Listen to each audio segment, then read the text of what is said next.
വിദേശത്തൊളിവിൽ കഴിയുന്ന ലൈംഗിക അതിക്രമ കേസ് പ്രതിയും NDA നേതാവുമായ പ്രജ്വൽ രേവണ്ണ ഇന്ന് തിരിച്ചെത്തിയേക്കുമെന്ന് സൂചന. മ്യൂണിച്ചിൽ നിന്ന് ബംഗളൂരുവിലേക്ക് വിമാന ടിക്കറ്റ് എടുത്തു.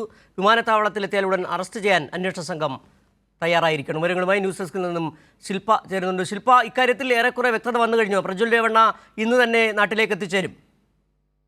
സിജു, ലൈംഗിക അതിക്രമ കേസ് പ്രതിയും അതോടൊപ്പം തന്നെ NDA നേതാവുമായിട്ടുള്ള പ്രജ്വൽ രേവണ്ണ ഇന്ന് അർദ്ധരാത്രിയിൽ തന്നെ ബംഗളൂരുവിലെ വിമാനത്താവളത്തിൽ എത്തും എന്നാണ് നമുക്ക് ലഭിക്കുന്ന സൂചന. അർദ്ധരാത്രിയോടെ തന്നെ വിദേശത്ത് നിന്നും തിരിച്ചെത്തും. നമുക്കറിയാം, അദ്ദേഹം ജർമ്മനിയിൽ ഒളിവിൽ കഴിയുകയായിരുന്നു. ഇന്ന് ജർമ്മനിയിൽ നിന്ന് ഏതാണ്ട് ഉച്ചയ്ക്ക് 12:05 മ്യൂണിക്കിൽ നിന്ന് ബംഗളൂരുവിലേക്കുള്ള ഫ്ലൈറ്റിലാണ് അദ്ദേഹം വരുന്നത് എന്നുള്ള വിവരമാണ് പുറത്തു വരുന്നത്. അങ്ങനെയെങ്കിൽ ഇന്ന് അർദ്ധരാത്രി 12:30 തന്നെ ബംഗളൂരുവിലേക്ക് പ്രജ്വൽ എത്തും.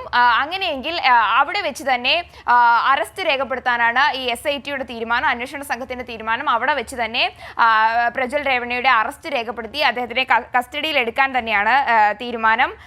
നമുക്കറിയാം, വളരെ കോളിളക്കം ഉണ്ടാക്കിയ ഒരു ലൈംഗിക അതിക്രമ കേസാണ് ഈ NDA സ്ഥാനാർത്ഥിയും സിറ്റിംഗ് ന്യൂസ് നിന്ന് വിവരങ്ങൾ നൽകിയത്. പ്രജ്വൽ രേവണ്ണ ഇന്ന് തന്നെ മ്യൂണിച്ചിൽ നിന്ന് ബംഗളൂരുവിൽ എത്തിച്ചേരും. രാത്രി 12:30 എത്തിച്ചേരുമെന്നുള്ള വിവരങ്ങളാണ് പുറത്തു വരുന്ന വിവരങ്ങളാണ് ശില്പ നൽകിയത്.